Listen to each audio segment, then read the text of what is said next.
Assalamu alaikum students, how are you? Hope so you will be fine with the grace of Allah Almighty. बेटा आज हम angles जो है उसको discuss करेंगे। एंगल्स जो है वो क्या होते हैं, ठीक है। तो एंगल्स के बारे में जब हम डिस्कस करेंगे तो फर्स्टली हम क्या देखते हैं कि हमारे पास एक पॉइंट है, ठीक है। ये हमारे पास कोई पॉइंट है, इस पॉइंट से हम क्या करते हैं, एक लाइन जो है उसे ड्रॉ करते हैं। उसके ऊपर हम क्या करते हैं, एरो का साइन लगाते हैं, ठीक है। इसे हम क्या कहेंगे, इसे हम रे कहेंगे, ठीक है। जब कोई लाइन एक ही डायरेक्शन में, ठीक है, जा रही होती है उसे हम क्या कहते हैं, रे कहते हैं। अंडरस्टैंड। यहाँ पे इसका मतलब ये है कि इसको इस डायरेक्शन में जितना मर्जी हम इसको बढ़ा लें, ठीक है। इसको आगे लेके जा सकते हैं, पीछे जो है ये पीछे से नहीं बढ़ा हो सकता, ठीक है। ये इसका इनिशियल पॉइंट है, अंडरस्टैंड। और इसका जो ये वाला एरो है मीन्स दैट ये रे जो है इसको आगे की डायरेक्शन में ये जाएगी, ठीक है। अभी हम अगर सेकंड रे जो है वो ले लें, ठीक है, वन रे इन वन डायरेक्शन। ये जो हमारे पास है ये एक रे है और एक ही डायरेक्शन में है। अगर हम एन अदर रे जो है उसको भी इसके साथ मिला लें, ठीक है, किसी और डायरेक्शन में, तो हमारे पास क्या होगा, अभी अगर हम इस रे को इस डायरेक्शन में जो है ले जाएं तो हमारे पास टू रेज आ गई और उनका पॉइंट जो है यहाँ पे हमारे पास नज़र आ रहा है वो क्या है, वो सेम ही है, ठीक है। और इसके दरमियान जब हम टू रेज जो होती हैं उनको इस तरह से लिखते हैं, इस तरह से उनको ड्रॉ करते हैं कि उनका पॉइंट जो होता है वो सेम होता है, ठीक है। तो हमारे पास क्या है कि ये जो उनके दरमियान में बन रहा है उसको हम क्या कहते हैं, एंगल कहते हैं। तो बेटा हमारे पास ये जो है ये एंगल है। हमारे पास जो रे थी वो क्या थी, a line goes indefinitely in one direction, ठीक है। रेज हम किसे कहते हैं कि ऐसी लाइन जो वन डायरेक्शन में ही जाए उसे हम रेज कहते हैं। जब हमने दो रेज को मिला लिया और उनका जो पॉइंट था, ठीक है, ओरिजिनेट पॉइंट जो था दोनों का वो सेम था, तो उस पॉइंट के दरमियान में जो हमारे पास मेयर्स आ रही थी, मेजरमेंट आ रही थी, उसको हमने क्या कहा, हमने कहा ये क्या है, हमारे पास एंगल है, ठीक है, बिटवीन टू रेज। जो मेयर है, सम मेयर जो कुछ मेजरमेंट हो रही है वो क्या है, वो एंगल है, ठीक है। तो जो टू रेज हैं वो ओरिजिनेट कर रही हैं वन पॉइंट। यहाँ पे अगर हम देखें तो टू रेज क्या कर रही हैं, हमारे पास टू रेज वन पॉइंट को ओरिजिनेट कर रही हैं, ठीक है। तो इसको हम क्या कहते हैं, इसको हम ओरिजिन कहते हैं, ओरिजिन, ठीक है। ओरिजिनेट कर रही है ना ये वन पॉइंट पे, तो इस पॉइंट को हम ओरिजिन कहते हैं और इसको हम ओ से जो है वो शो करते हैं, अंडरस्टैंड। इसको हम ऑलवेज ओ से ही शो करते हैं और इसको हम ओरिजिन भी कहते हैं और इसको वर्टेक्स भी कहते हैं, वर्टेक्स। इसका सेकंड जो है इसको हम क्या कहते हैं, वर्टेक्स कहते हैं। और क्या कहते हैं हम, ये जो रेज हैं, टू रेज हमारे पास है, इनको हम और क्या कहते हैं, इनको हम आर्म्स भी कहते हैं एंगल की, ठीक है। वन आर्म ये और सेकंड ये, तो इसको हम जो है ये वाली हमारे पास आर्म है, इसको हम क्या कहते हैं, हम इसको इनिशियल आर्म कहते हैं, इनिशियल आर्म, ठीक है।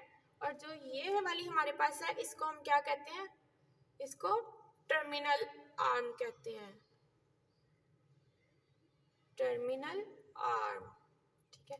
तो ये हमारे पास एक एंगल था और एंगल किस तरह से ड्राइव होता है, टू रेज हम लेते हैं, ठीक है, एक सिंगल पॉइंट से वो हमारे पास जो है ओरिजिनेट होती हैं टू रेज, एंड उन टू रेज को हम क्या कहते हैं, एंगल्स की आर्म्स भी कहते हैं, ठीक है। उन टू रेज के बिटवीन जो एरिया आ रहा है, उस जो थोड़ा सा एरिया है उसको जब हम मेजर करते हैं, ठीक है, तो हमारे पास वो क्या होता है, वो एंगल होता है जिसको हम एक कर्व लगा के उसको शो करते हैं उस एरिया को, ठीक है। यहाँ पे एक कर्व लगाई हमने और उस एरिया को हमने शो कर दिया, तो ये हमारे पास जो है ये एंगल जो है वो ड्राइव हो गया। और उसकी जो फर्स्ट रे है उसको हम इनिशियल आर्म कहते हैं और जो सेकंड है उसको हम टर्मिनल आर्म कहते हैं। इसके अलावा जो एंगल्स होते हैं, अगर हम अपनी रियल लाइफ में देखें तो हमें एंगल्स जो हैं वो कहाँ पे नज़र आ रहे होते हैं, रियल लाइफ में हमारे पास एंगल है।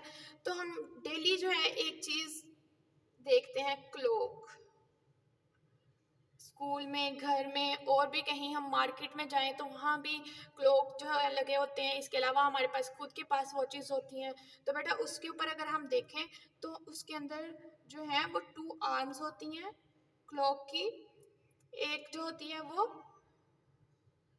क्या होती है, आवर्स की होती है और एक सेकंड्स की, ये दोनों ही और मिनट की भी होती है, ठीक है। ये दोनों जो सेकंड्स और आवर्स की हैं ये एंगल्स बना रही होती हैं, डिफरेंट एंगल्स बना रही होती हैं, ठीक है। इनके एंगल्स जो हैं वो चेंज होते रहते हैं और ये बनाते रहते हैं, ये दोनों का एंगल बन रहा होता है, ठीक है। तो ये हमारी जो है रियल लाइफ में एक एग्जांपल है। इसके अलावा अगर हम देखें तो बाज़ का कुछ लोगों ने इस टाइप के घर बनाए होते हैं, ठीक है, और उनके साथ इस तरह से लेदर लगाई होती है।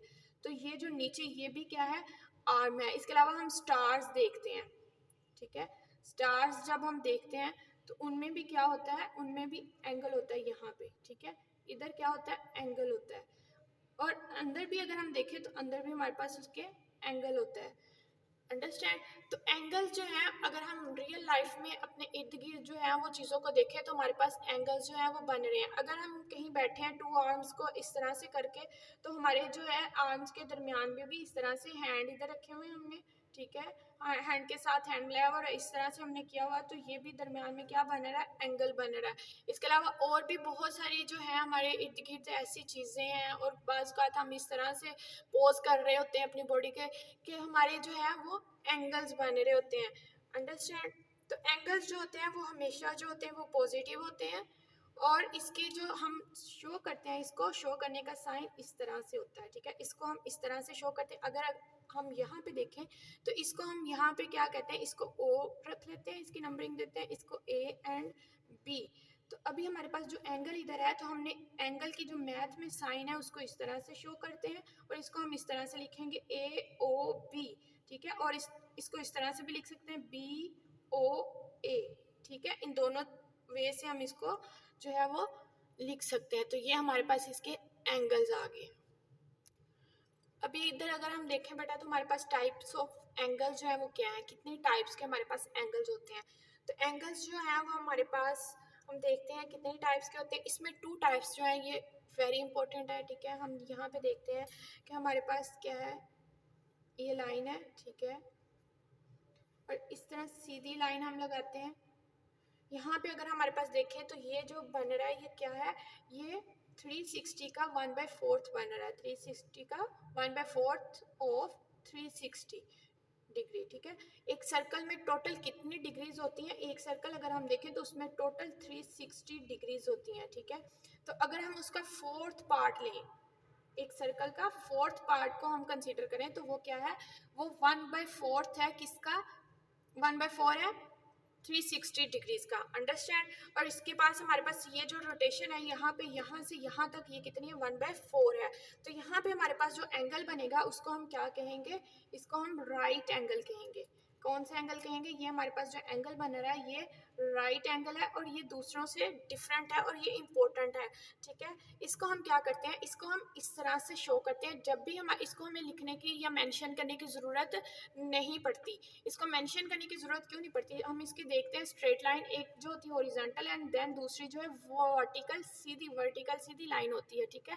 तो इसके दरमियान में जो एंगल बन रहा होता है इसको हम दूसरे एंगल्स की तरह से भी शो नहीं करते। दूसरे एंगल्स को हम कैसे करते हैं, इस तरह से कर्व लगा के शो करते हैं। इसको हम कर्व लगा के शो नहीं करते, इसके हम क्या करते हैं, इस तरह से हम इसके एंगल को ड्रा करते हैं, अंडरस्टैंड। तो ये जो एंगल है ये दूसरे एंगल से डिफरेंट है, और इस एंगल को हम क्या कहते हैं, ये जो टू आर्म्स हमें नजर आ रही है इन दोनों को हम क्या कहते हैं, ये दोनों के दोनों क्या है, एक दूसरे के साथ परपेंडिकुलर है, ठीक है।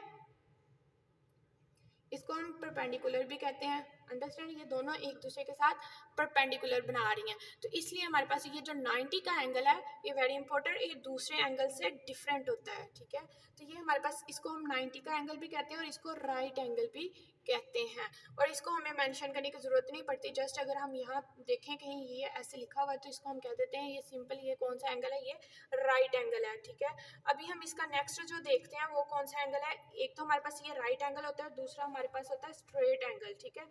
वो यहाँ से इनिशियली स्टार्ट होता है, यहाँ पे क्या होता है, एंगल बेसिकली जीरो होता है, जब इधर से बढ़ते बढ़ते यहाँ पे पहुँचता है, ठीक है। तो यहाँ पे अगर हम देखें तो यहाँ पे आते आते रोटेशन इसकी जो होती है वो क्या हो जाती है, वो 180 डिग्री हो जाती है। टोटल जो सर्कल है वो कितने डिग्री का है, 360 डिग्री का है। तो हाफ सर्कल कितने का होगा, 180 डिग्री का, ठीक है। तो इसको हम क्या कहते हैं, इसको हम स्ट्रेट एंगल कहते हैं।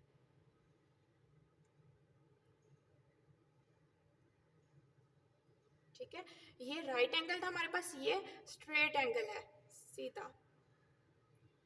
अभी नेक्स्ट जो है हम क्या करते हैं, हम इस एंगल को अगर देखें, ये जो हमारे पास स्ट्रेट एंगल है, इसको अगर हम देखें तो ये कितने हमारे पास जो है वो बना रहा है,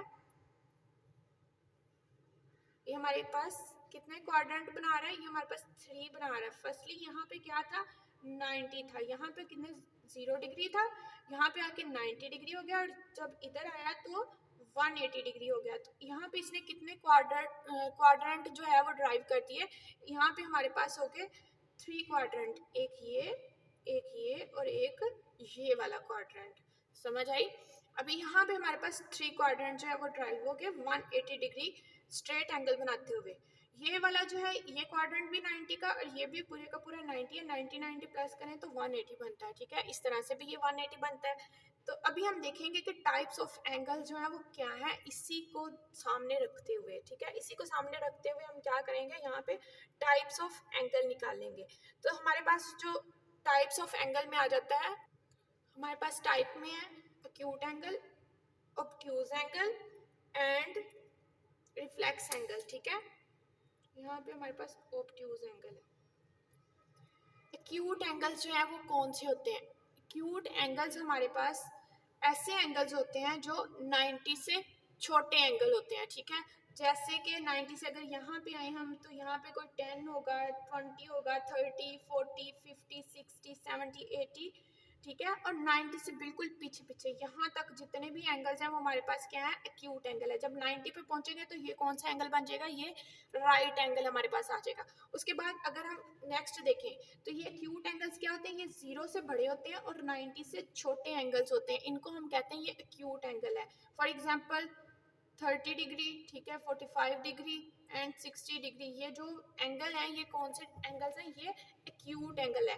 आगे अगर हम देखें ऑब्ट्यूज एंगल, ऑब्ट्यूज एंगल कौन से हैं, ये ऐसे एंगल होते हैं जो 90 डिग्री से तो बड़े होते हैं लेकिन 180 डिग्री से छोटे होते हैं। ठीक है, तो ये 180 डिग्री से छोटे होते हैं, 90 से बड़े होते हैं। जैसे 100 लगा लें, 100 degree, 110 degree and so on 180 तक। ठीक है, 180 से पीछे थोड़ा सा करीब करीब, और जब ये 180 पे जाएगा तो ये क्या हो जाएगा, ये स्ट्रेट एंगल हो जाएगा। उसके बाद अगर हम रिफ्लेक्स एंगल को देखें तो रिफ्लेक्स एंगल जो होते हैं वो कौन से होते हैं, ये 180 डिग्री से बड़े होते हैं। ठीक है, ये यहाँ पे आ सकते हैं, यहाँ से आ सकते हैं, ये यहाँ पे भी आ सकते हैं। ठीक है, इधर से ओरिजिन से ये कहीं भी आ सकते हैं यहाँ पे, लेकिन ये क्या होते हैं, ये 360 डिग्री से छोटे होते हैं। ठीक है, जब एक पूरा राउंड जो है 0 से लेके यहाँ तक पूरा कंप्लीट होता है, देन हमारे पास कौन सा एंगल बनता है, 360 डिग्री का एंगल जो है हमारे पास ड्राइव होता है। ठीक है, तो यहाँ पे जब 360 डिग्री का हमारे पास एंगल बनेगा तो रिफ्लेक्स एंगल कौन सा होगा, जो 180 से तो बड़ा होगा लेकिन 360 डिग्री से छोटा होगा। तो अभी हमारे पास कितने टाइप्स के एंगल हैं, हमारे पास 3 टाइप के एंगल हैं। ठीक है, acute angle, obtuse angle and reflex angle. इसके अलावा अगर हम 2 एंगल्स जो है वो इंपॉर्टेंट एंगल्स देखें तो right angle and straight angle, ये हमारे पास जो है ये एंगल्स हैं। बेटा ये जो है हमने आज काम किया, ये चैप्टर नंबर 7 में भी इसका कॉन्सेप्ट है, और इसके अलावा ये जो है ये मैथ लैब का वर्क है। ठीक है, इसको अपने मैथ लैब की नोटबुक्स पे भी करना है और मैथ की जो नोटबुक है उस पर भी करना है। ठीक है, इसको आपने उसको ड्रा करें या फिर उसको एंगल्स को पेस्ट करें प्रॉपर तरीके से। ठीक है, मैथ लैब की कॉपी पे आपने जो है वो मैथ की वो कॉपी पे क्या करना है, उस पर ये सेम इसी तरह से वर्क करना है, और मैथ लैब की कॉपी पे आप ड्रॉ कर सकते हैं, पेस्ट कर सकते हैं, और जिस तरीके से आपको इजी लगता है आप उस तरीके से उसको कर सकते हैं। तो ये मैथ लैब का एंड जो है मैथ का जो वर्क है उसमें ये इंक्लूड है। ठीक है।